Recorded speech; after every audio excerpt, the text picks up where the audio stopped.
Hello and welcome to the week 1 wrap up. This is your instructor, Carissa Dolke.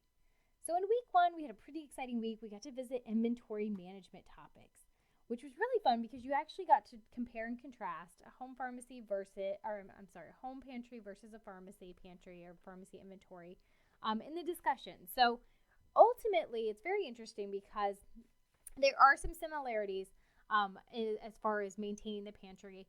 If you just go to the grocery store and shop, that's a little bit different than maintaining a pharmacy inventory because we have a lot of online ordering that we use.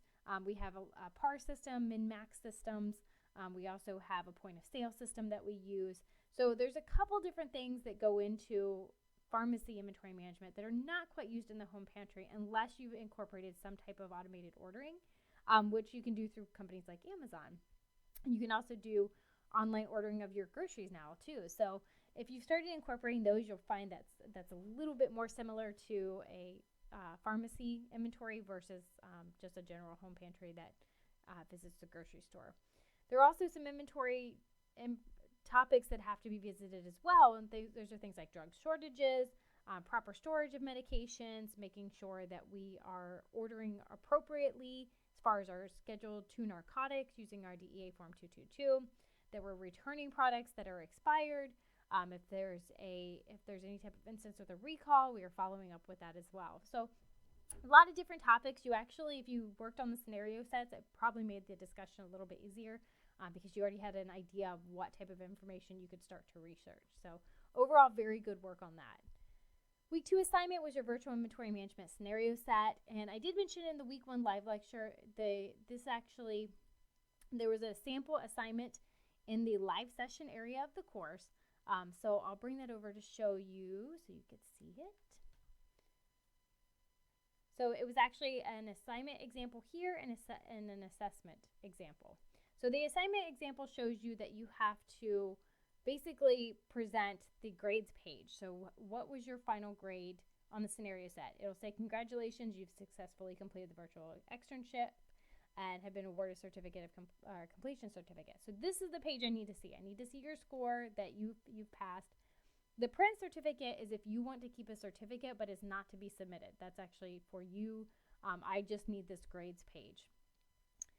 I also have a sample assessment in here as well that just basically shows you how the assessment is laid out, so how you'll keep the notes. So if you have any questions about that, take a look at that week 1 live lecture that is required. Take a look at that sample assignment, sample assessment. That'll really help. Now, I also had in the announcements page for you, I did have your ebook tutorial, basically how to set up your book. So textbook tutorial, setup instructions. That was sent out Monday. If you have any questions about setting up or registering your book codes, this video actually walks you through that process. And I walk you through how to access the scenarios as well. So please take a look at that. And if you struggle with anything, definitely let me know. Now, just a quick note about late work. Late work can only be accepted up to 1 week from the initial due date. With the break, though, it does push it back a little bit. So it can be submitted through 1/7/17, which is Saturday, January 7th.